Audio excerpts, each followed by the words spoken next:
News at 11. Good evening, I'm Macy Marie. Winter weather hit us hard this morning and conditions, well, they are cold out there, which is why we are in a severe weather alert day. Roads also remain slick in some spots. Meteorologist Paige Noel joins us for an update. Paige? Yeah, Macy, as we really head into those overnight hours, temperatures continue to drop. Could definitely see some light or slick spots on the road as well. You can see here on satellite and radar, most of the snow has gotten out of here and even that cloud cover as well. We're going to stick with those partly cloudy skies though due to some low level moisture still sticking around in the area. But check out these temperatures into those low to mid teens.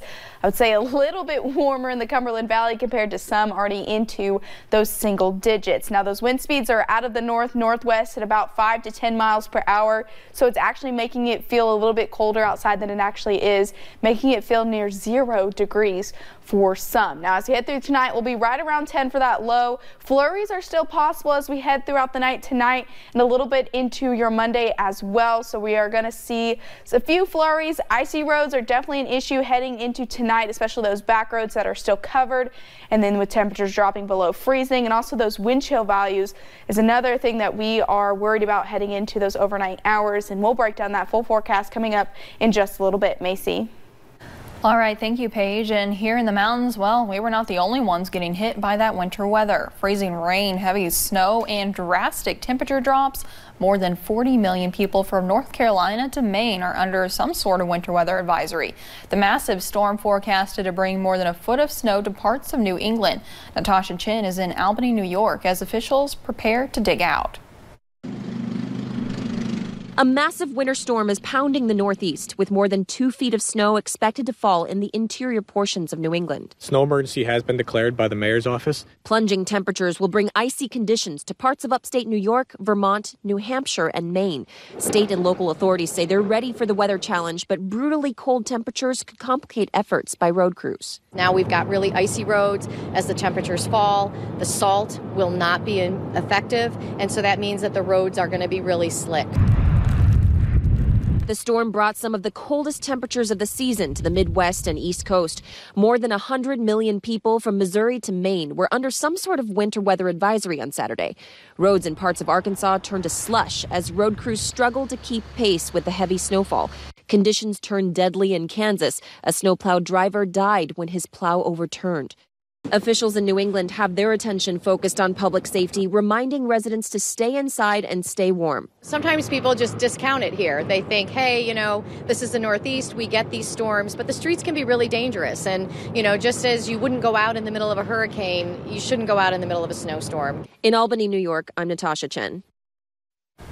Flights and train rides were canceled this weekend across the U.S. due to the winter weather. Since 2 a.m. this morning, crews with the Kentucky Transportation Cabinet District 12 worked plowing and salting the roads. Right now, they're looking ahead and deciding what their next step will be. Vincent Hayes is the Pikeville section engineer for the Transportation Cabinet.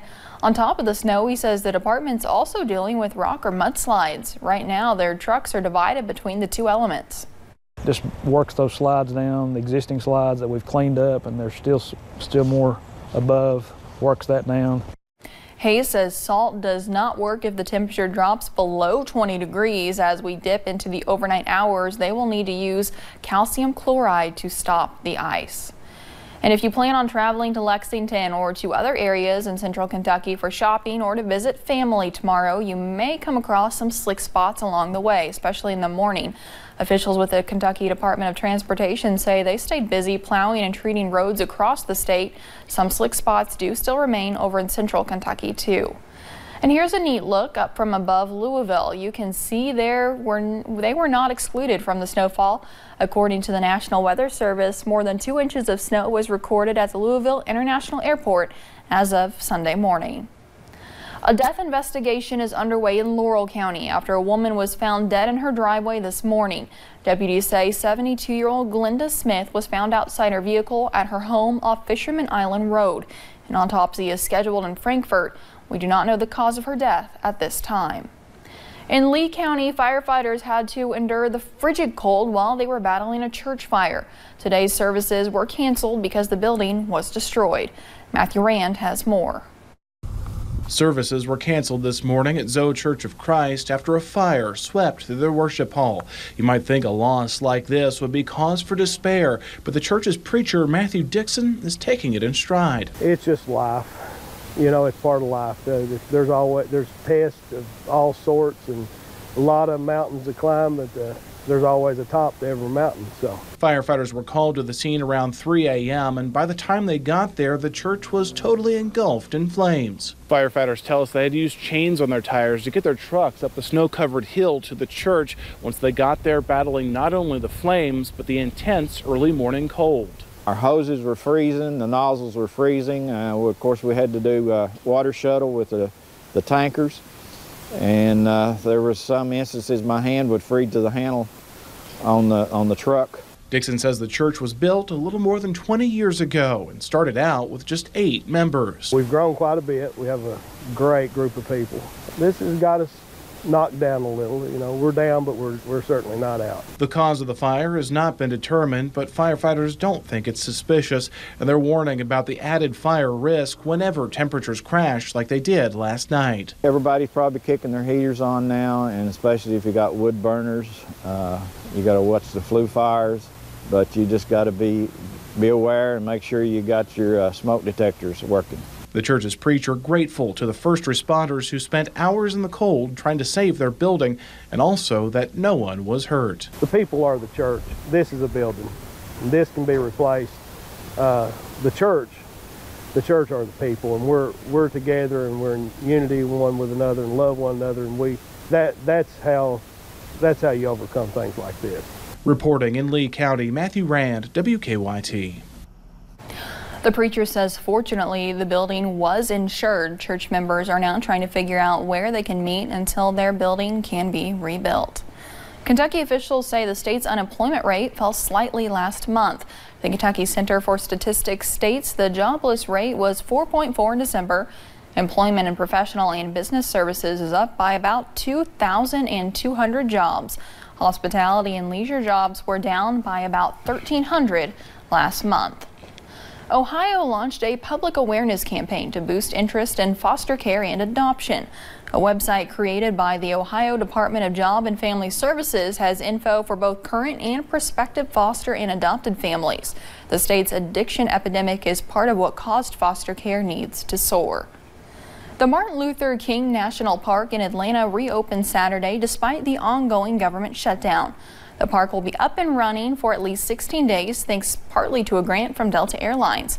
That means visitors will be able to go there on MLK Jr. Day this Monday.